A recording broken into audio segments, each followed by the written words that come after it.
రాత్రి 9 గంటలు అవుతుంది. భర్త ఆఫీస్ నుండి ఇంటికి వస్తాడు. భర్త రాగానే భార్య గొడవ పెడుతుంది, అరుస్తుంది. భర్త ఏమో అన్నం పెట్టి అంటాడు, నేను బెటర్ నువ్వు వెళ్ళి తిను, నాకు నిద్ర వస్తుంది అంటుంది. భార్య రాత్రంతా భర్తతో గొడవ పడుతూనే ఉంటుంది. కానీ భర్త ఏమీ అనడు, పడుకో ఉంటాడు. పొద్దున్నే లేవగానే భర్త నేను ఆఫీస్కి వెళ్ళాలి, టిఫిన్ పెట్టు అని భార్యతో అంటాడు. భార్య నీతో నేను ఏగలేకపోతాను, నువ్వు చచ్చిపోయినా బాగుందని చెప్పి శాపనార్థాలు పెడుతుంది. ఆ రోజు భార్య పిల్లల్ని స్కూల్ నుండి తీసుకొస్తూ ఉంటే తన ఇంటి ముందు చాలామంది మనుషులు నిలబడి ఉంటారు.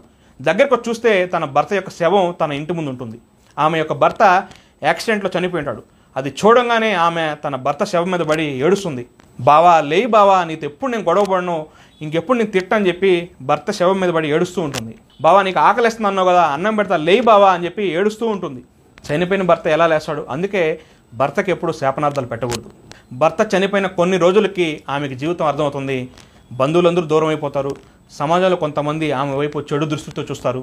కొన్ని రోజులకి ఆమె ఉన్న ఇల్లు కూడా లాగేసుకుంటారు. ఆమె రోడ్డున పడుతుంది. అప్పుడు ఆమెకి భర్త విలువ తెలిసి వస్తుంది. చాలామంది భార్యలకి భర్త యొక్క విలువ తెలియదు. అందుకే భర్తతో ఎప్పుడు గొడవ పడుతుంటారు, శాపనార్థాలు పెడుతుంటారు. ఉన్నప్పుడు విలువ తెలుసుకొని కలిసి ఉండండి. ఏదైనా చిన్న గొడవలు ఉంటే సర్దుకుపోవాలి. ఒక అమ్మాయికి భర్త ఉన్నప్పుడు విలువ, తను లేనప్పుడు అంత విలువ సమాజం ఇవ్వదు. రాత్రి 9 గంటలు అవుతుంది. భర్త ఆఫీస్ నుండి ఇంటికి వస్తాడు. భర్త రాగానే భార్య గొడవ పెడుతుంది, అరుస్తుంది. భర్త ఏమో అన్నం పెట్టి అంటాడు, నేను బెటర్ నువ్వు వెళ్ళి తిను, నాకు నిద్ర వస్తుంది అంటుంది. భార్య రాత్రంతా భర్తతో గొడవ పడుతూనే ఉంటుంది. కానీ భర్త ఏమీ అనడు, పడుకో ఉంటాడు. పొద్దున్నే లేవగానే భర్త నేను ఆఫీస్కి వెళ్ళాలి, టిఫిన్ పెట్టు అని భార్యతో అంటాడు. భార్య నీతో నేను ఏగలేకపోతాను, నువ్వు చచ్చిపోయినా బాగుందని చెప్పి శాపనార్థాలు పెడుతుంది. ఆ రోజు భార్య పిల్లల్ని స్కూల్ నుండి తీసుకొస్తూ ఉంటే తన ఇంటి ముందు చాలామంది మనుషులు నిలబడి ఉంటారు. దగ్గరకు వచ్చి చూస్తే తన భర్త యొక్క శవం తన ఇంటి ముందు ఉంటుంది. ఆమె యొక్క భర్త యాక్సిడెంట్లో చనిపోయి ఉంటాడు. అది చూడంగానే ఆమె తన భర్త శవం మీద పడి ఏడుస్తుంది. బావా లేయి బావా, నీతో ఎప్పుడు నేను గొడవ పడను, ఇంకెప్పుడు నేను తిట్టని చెప్పి భర్త శవం మీద పడి ఏడుస్తూ ఉంటుంది. బావా నీకు ఆకలిస్తుంది అన్నావు కదా, అన్నం పెడతా లేయి బావా అని చెప్పి ఏడుస్తూ ఉంటుంది. చనిపోయిన భర్త ఎలా లేస్తాడు? అందుకే భర్తకి ఎప్పుడు శాపనార్థాలు పెట్టకూడదు. భర్త చనిపోయిన కొన్ని రోజులకి ఆమెకి జీవితం అర్థమవుతుంది. బంధువులందరూ దూరం అయిపోతారు. సమాజంలో కొంతమంది ఆమె వైపు చెడు దృష్టితో చూస్తారు. కొన్ని రోజులకి ఆమె ఉన్న ఇల్లు కూడా లాగేసుకుంటారు. ఆమె రోడ్డున పడుతుంది. అప్పుడు ఆమెకి భర్త విలువ తెలిసి వస్తుంది. చాలామంది భార్యలకి భర్త యొక్క విలువ తెలియదు. అందుకే భర్తతో ఎప్పుడు గొడవ పడుతుంటారు, శాపనార్థాలు పెడుతుంటారు. ఉన్నప్పుడు విలువ తెలుసుకొని కలిసి ఉండండి. ఏదైనా చిన్న గొడవలు ఉంటే సర్దుకుపోవాలి.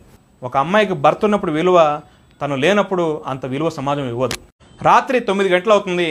భర్త ఆఫీస్ నుండి ఇంటికి వస్తాడు. భర్త రాగానే భార్య గొడవ పెడుతుంది, అరుస్తుంది.